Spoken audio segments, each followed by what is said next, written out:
Hello everyone, it's Jess Conto, your Wasteland Reviewer. Welcome to the Wasteland, my weekly show where I take a deep dive into a particular film. And we're entering the year 1927 on my journey through John Ford's filmography as we take a look at Upstream, which is a very different film for John Ford up to this point, but we'll get to that in a minute. But my guest this week is my wife, Jess. Thank you so much for coming on. You're welcome. And Jess is making pretty frequent appearances on this journey through John Ford as part of my group of friends and / wife who are helping out with getting through all these 80 films. So we're making our way downtown. But for those who haven't tuned into Welcome to the Wasteland before, we have 3 segments on this show. And we start with coming attractions, and this is going to be for September 8th. Yes, it's September already, and I don't like it. That school year starting, as this releases, will be the end of my first week back to classes. But then we follow it up with our feature of the week, like I mentioned, Upstream, and then we'll leave you with some recommendations at the end. Now, starting with our coming attractions, we have a pretty, so there's not an extensive amount of releases in terms like VOD and streaming and stuff like that. There's a handful, but there's 3 main films coming out in theaters. And the one that we didn't choose out of the 3 of them was The Nun 2. Not particularly excited for that, and I'm going to get this crap scared out of me. But, Jess, what were you most interested in checking out? I'm interested in Aristotle and Dante discover the secrets of the universe and perhaps themselves. Who knows yet? Also some rad names that they have. Yes, they have some solid names. They have some very ancient Greek and Italian Roman names going on right there. I like it. And this particular film is about 2 young men who are close friends and go through a lot of things, and maybe they're more than just friends, and you're going to have to find out by going to see the film. It has a charming trailer. It has Eugenio Derbez as a supporting character in it. He's a lot of fun and everything. Including How to Be a Latin Lover, which is, I think, the first big, American film that he was in. But obviously, he's not the focal point. The 2 young men are. But the one that I'm most excited about is My Big Fat Greek Wedding 3, because I'm a big fan of My Big Fat Greek Wedding, and My Big Fat Greek Wedding 2. Basically, you change all the Nicks and Nickies to Tonys and Maries, and you basically have my family instead. So camaraderie, and this time they're going to Greece. Is there a wedding in it? I don't know. I'm assuming there will be at some point, but I guess they didn't want to say My Big Fat Greek Trip. They coulda went that way, but they didn't. What was the second one about? Divorce? No, I'm pretty sure it's about a wedding. Oh, okay. I didn't see it. So we could watch both this weekend before we go to the movie on Wednesday. I think I can catch up. They're just a bunch of Greek people and John Corbett, who he's having a moment for himself. He was a love interest on How I Met Your Father. He returned as a love interest for Carrie on And Just Like That. And now he's back yet again for his 3rd time around in My Big Fat Greek Wedding, and still a vegetarian. And they'll certainly make jokes about it, because they did. It's in the trailer. But I'm looking forward to it. They're a lot of fun. A lot of fun actors, including Joey Fatone, who actually might be having a big fall because this, and from what I heard, they're going to be having an NSYNC reunion in Trolls Band Together, and new music. So not only are we getting a T-Swift concert, but we're getting an NSYNC reunion in a Trolls movie. I saw their last tour, so maybe I'll see the first one together. Did they end it with Bye Bye Bye? No, it was Celebrity. Sorry. It was the album Celebrity. It's a great album. JT raps at some point. That's not, that part's not Does great. he sing Cry Me a River? No, that's him as a solo act. That doesn't mean he can't bring it with him. This was before he was a solo act. Oh, you saw them Yeah, I know, when they were still in sync. I was 11? I just assumed they had some kind of reunion concert. No, this was the original NSYNC. Yep. There you go. In I was too busy listening to Creedence and Billy Joel. Dad music. It's called it's called classic rock music, Jess. It's classic because that's how dads treat it. Okay. But those are our coming attractions for this week. September's an odd month. You'll see a bunch of like random things thrown in here. So there are 2 sequels. Let's see how they do at the box office. Maybe Barbie will still beat all of them. I have a sinking feeling that The Nun 2 is probably going to win because just horror movies in general. But our feature film is Upstream. And this is a film from John Ford from 1927. It is a comedy. It's a backstage story. It's about performers. You have a Shakespearean actor, a performer in a knife-throwing show. Oh. Saucy. Yeah, Legacy. Which one was the Shakespearean actor? Was he the main guy? Yeah. Oh, yeah. Who performed in Hamlet. Which yeah, was in he the does eventually. Oh, yeah, his shtick at the beginning was that he has a big name, right? Yes, he is indeed a legacy actor. He has a big name, and they're like, we want that big name and lack of talent anchoring our Hamlet show. At the beginning, what did the cards say? He's the last and the least of an established family of actors. had to get a dig in. Well, I guess he had to be to live in the... Just shoving that in there. Yeah, I guess it's not a tenement building. But... Now, what's very interesting is that this film did not believe to exist anymore up until 2009. The New Zealand Film Archive found a print of this in their archive and sent it off to the Academy of Motion Picture Arts and Sciences, and they were able to, by 2010, play this at the Academy Theater. It's pretty cool. So it was the first time that had been shown in, what's that? 100 years, maybe? 100-ish. About 90, 80, something like that. Somewhere around there. I can do math. It is around 80. But, so it had been a long time by the time that anybody had seen this film. And what's interesting is this was a very specific time in John Ford's career where F.W. Murnau had just jumped ship to America because Nazis, and changing tide in Germany. F.W. Murnau, if you don't know,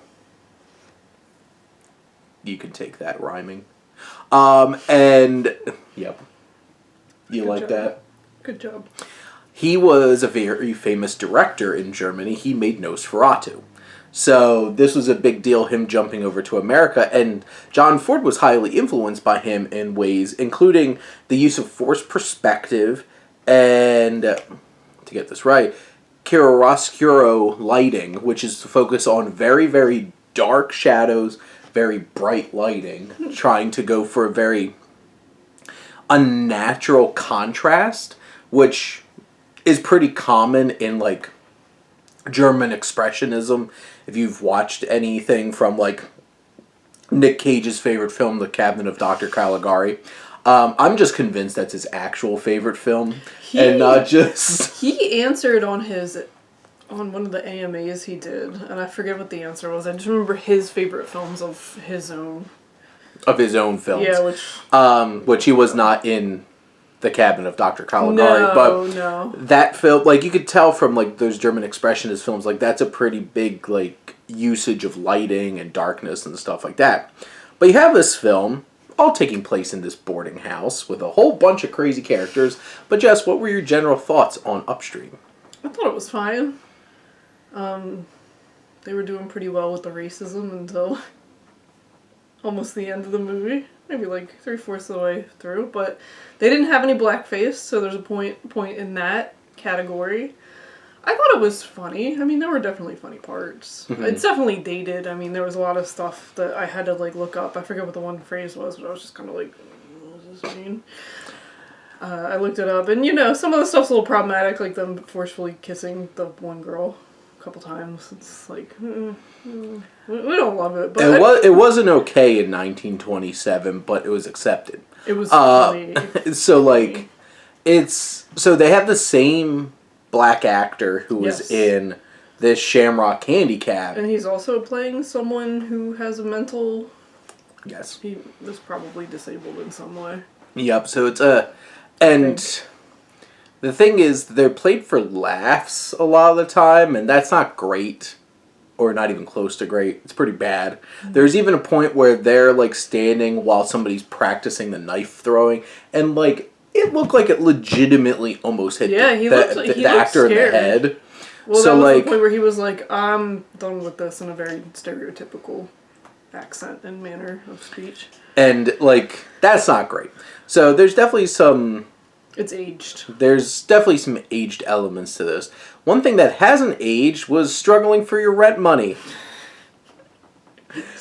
Which, that's a recurring gag in the film, is that all the boarders tried their best to not pay. Using the same excuses. Where it's just like, I think my favorite line was, I must have ran out of money for the stamp because I put so much money in the envelope. Yep. And it's just like... That was a good one. Wasn't the other one like, it's too heavy? Yes. And you have, like... You have a variety of different people here. You have, like, the big-named, not very talented, mugging actor who, like... They use a lot of really impressive close-ups and stuff like that in this film, which John Ford is pretty well known for. There were outdoor shots in New York City, too, that I thought was impressive. Like, they had a full silhouette of the city at one point. I'm like, pretty good. It's at the point where John Ford's really starting to utilize, like, actual on-location shooting. His past couple of films in, like, the wilderness and stuff was, like, shot outdoors. One of the films that I was talking about recently was The Three Bad Men, and that was... shot over 15 months. So, like, they legitimately were out there in California, out in Wyoming, and making this all happen. And, like, this one completely takes place in the city, so it's a very different feel. It's only just about an hour. And there's not a lot of exterior shots, but they're good. Yeah, it's really good usage of camera work inside. There's early on a dinner scene, and, like, the guys... ringing the bell, everybody get to dinner, and there's just this amazing panning shot of the camera moving along the table and capturing each of them eating at the table, doing shenanigans. Even at that point, too, the black actor was pretty well lit, although he's not in most of the movie. Yeah, it's... not, like, you can't make out. Well, you know, you could tell when a cinematographer doesn't know how to light people with darker complexions. And you could definitely tell early on in cinema, like, that wasn't a priority. Right. So, awkward. And, like, he's pretty dark-skinned. So, like, it's hard to... Like, one thing I will... So, I have a lot of problems with the cinematography in Moonlight, unlike 99% of people who think it's absolutely amazing. But, like, obviously they know how to shoot black people of different... skin tones and everything, and, like, that looks great. The fact that it almost made me want to vomit, how much it was shaking all the time, but, you know, You had no issues with the lighting. Correct. I have a particular aesthetic that, like, I am not a fan of shaky camera work. But, like, there's some really great, like, you don't get shaky camera at this point because, like... No, it's a stat. These cameras are ginormous. So it's like... Shake it. You can't. You can't. Really You'd probably break it. But there's some really great work of, like, having that camera slide down the table, and then they have the fun gag of the two guys that are dancing partners with the giant noses. Yeah. Where I think the gag was they're not brothers. They did an ad of a before and after nose job ad. Where it was the two of them. They're very obviously not the same person. And, like, before, the one with the giant nose.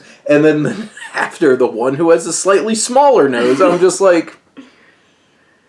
So, like, those kinds of jokes, I think, are some of the bread and butter of this film that really work. And they're doing a whole dance number, and, like, basically, like, chandelier's gonna fall in on the dining room table. They have, like, plaster fall. Yeah. Collapses a bit. And...